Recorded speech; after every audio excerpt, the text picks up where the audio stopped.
Assalamualaikum warahmatullahi wabarakatuh. Alhamdulillah teman-teman, jumpa lagi di channel Rosni Bengkulu. Gimana kabarnya teman-teman? Semoga dalam keadaan sehat ya. Kali ini kita akan mempelajari tentang materi IPA. Nah, agar teman-teman tidak ketinggalan informasi dan materi selanjutnya, pastikan teman-teman sudah like dan subscribe channel ini ya. Baiklah teman-teman, langsung aja ya kita simak materi berikut ini. Nah teman-teman, kali ini kita akan mempelajari tentang materi gejala alam biotik dan abiotik. Gejala alam biotik ini artinya gejala alam yang berkaitan dengan makhluk hidup, sedangkan gejala alam abiotik ini berkaitan dengan gejala alam yang tak hidup. Nah, yang pertama yang kita bahas terlebih dahulu adalah gejala alam biotik, gejala alam yang berkaitan dengan makhluk hidup. Yang pertama berkaitan dengan ciri-ciri makhluk hidup. Makhluk hidup ini yang pertama ciri-cirinya adalah membutuhkan nutrisi atau makanan. Nah, berdasarkan cara memperoleh makanannya, makhluk hidup ini dibagi menjadi dua macam, yakni organisme autotrof dan organisme heterotrof. Organisme autotrof ini artinya organisme yang membentuk molekul organik dari anorganik dari lingkungan di sekitarnya. Jadi membentuk molekul organik dari anorganik, dari yang bukan organik ya, dari lingkungan sekitarnya, seperti contohnya tumbuhan. Jadi tumbuhan ini membentuk molekul organik ya, air kah, zat tepung kah yang dihasilkan oleh tumbuhan itu yang berasal dari molekul anorganik. Molekul anorganik ini yang diambil tumbuhan yang berasal dari tanah ya, ada yang diserap melalui akarnya ya, ada berupa gasnya, ada berupa airnya, ada berupa mineralnya yang diserap oleh akar tumbuhan tadi, kemudian diproses oleh tumbuhan tersebut melalui proses masak dan dimasak, melalui proses memasak makanan atau berupa proses fotosintesis, sehingga menghasilkan molekul organik berupa zat tepung yang bisa dimanfaatkan oleh makhluk hidup yang lain ya. Kemudian organisme heterotrof ya, organisme yang menggunakan bahan organik yang sudah ada sebagai sumber makanan. Contohnya seperti hewan, jamur, bakteri. Seperti itu. Kemudian berdasarkan cara memperoleh makanannya, organisme heterotrof dibagi menjadi dua, yakni saprofit dan parasit. Saprofit ini memakan organisme yang mati atau membusuk, contohnya seperti bakteri, fungi, atau jamur. Sedangkan parasit ini dia memperoleh makanannya dari induk atau inangnya, tempat dia menempel ya. Nah, contohnya seperti Rafflesia arnoldi, ini bunga yang menjadi ikon provinsi Bengkulu ya. Nah, Rafflesia arnoldi ini biasanya menempel di pohon inangnya. Nih, dia menyerap makanan itu dari pohon tempat dia menempel ya. Nah, selanjutnya berdasarkan makanannya, hewan dibedakan menjadi ada jenis herbivore, carnivore, dan omnivore. Nah, atau biasa sumber yang lain kadang menyebutnya herbivora, carnivora, dan omnivora. Nah, herbivora atau herbivore berasal dari kata herbal. Mungkin teman-teman sudah sering atau familiar mendengar kata herbal. Ini artinya dia memakan tumbuhan saja. Nah, contohnya bisa dilihat di sini, ada gajah, ada badak, ada jerapah, ada tapi herbivora ini hanya memakan tumbuhan saja. Kemudian karnivor atau pemakan daging ya, ini contohnya ada komodo, singa, elang, dan harimau ya. Masih banyak contoh yang lain ya. Kemudian contoh omnivora. Omnivora ini adalah hewan yang memakan segala, artinya dia memakan daging juga memakan tumbuh-tumbuhan ya. Contohnya seperti tikus, babi, ayam, kemudian ada angsa juga ya. Nah, selanjutnya ciri makhluk hidup yang kedua teman-teman, yakni adalah makhluk hidup ini bernafas atau melakukan proses yang disebut dengan respirasi.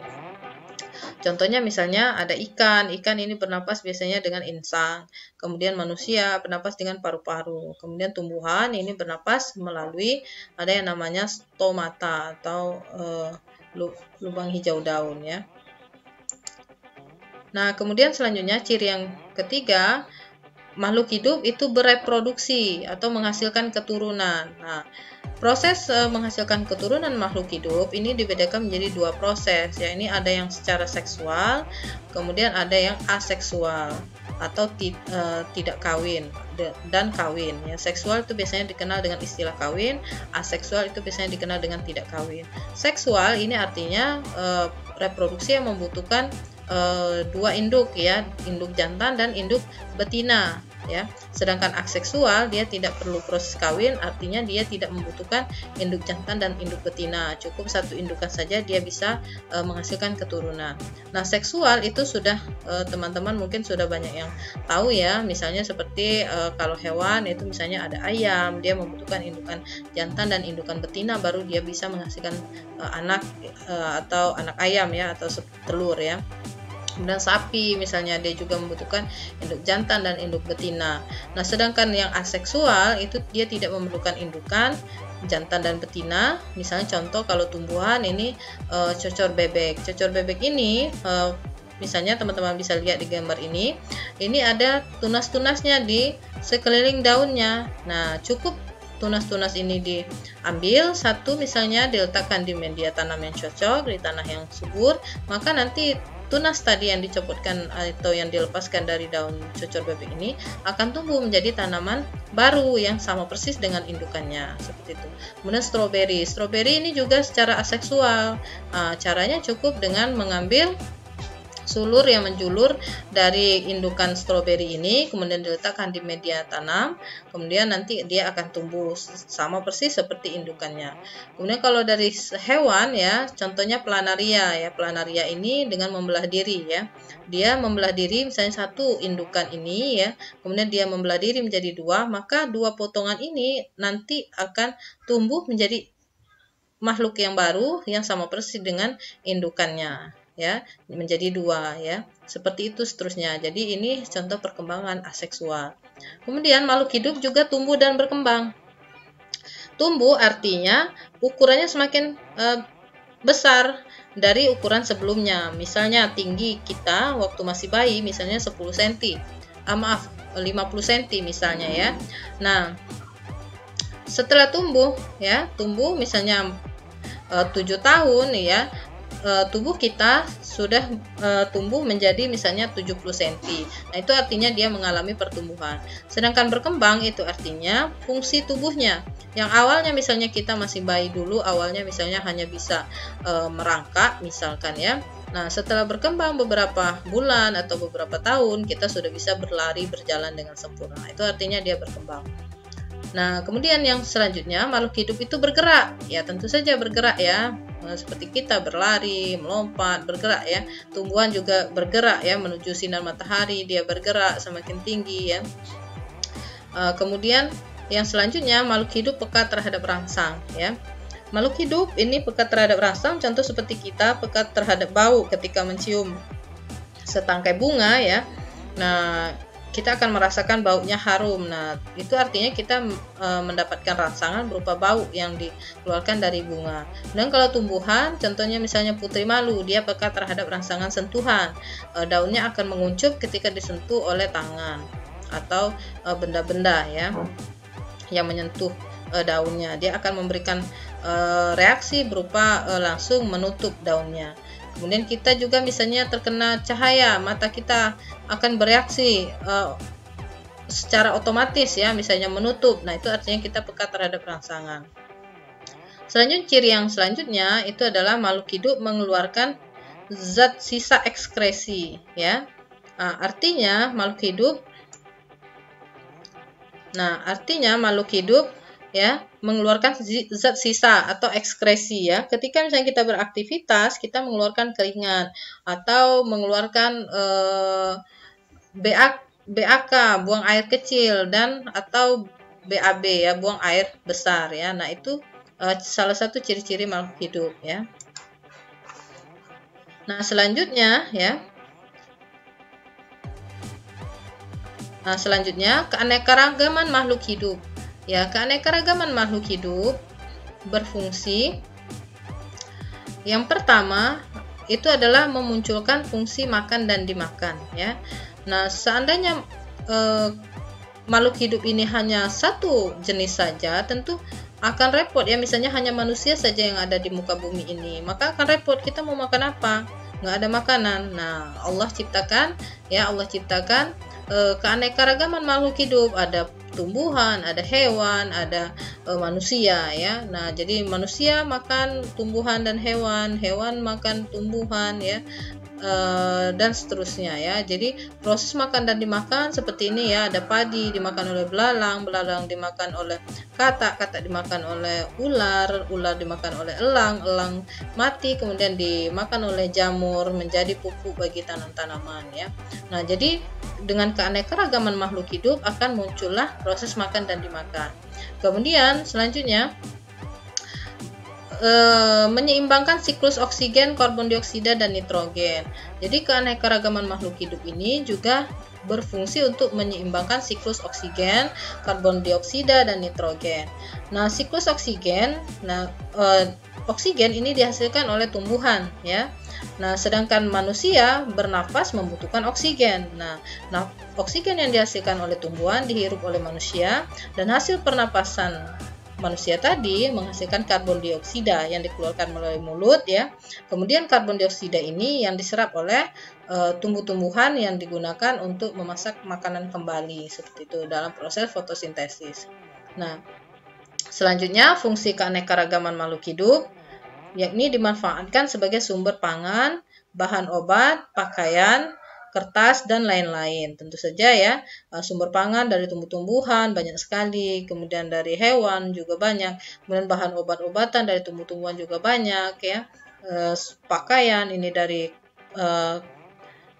benang yang dipintal dari pohon kapas ya, kertas dari pohon juga ya, dari tumbuh-tumbuhan ya. Nah, ini sangat bermanfaat sekali bagi kelangsungan hidup manusia. Kemudian tingkatan keanekaragaman makhluk hidup. Nah, keanekaragaman makhluk hidup ini ada tingkatannya. Yang pertama tingkat ekosistem ya. Jadi ekosistem kan banyak ya, ekosistem gurun, ekosistem pantai, ekosistem sawah misalnya ya.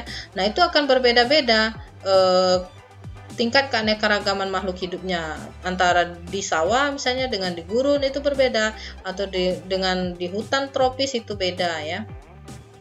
Hewannya, tumbuhannya ya, makhluk-makhluk yang ada di situ tentu berbeda.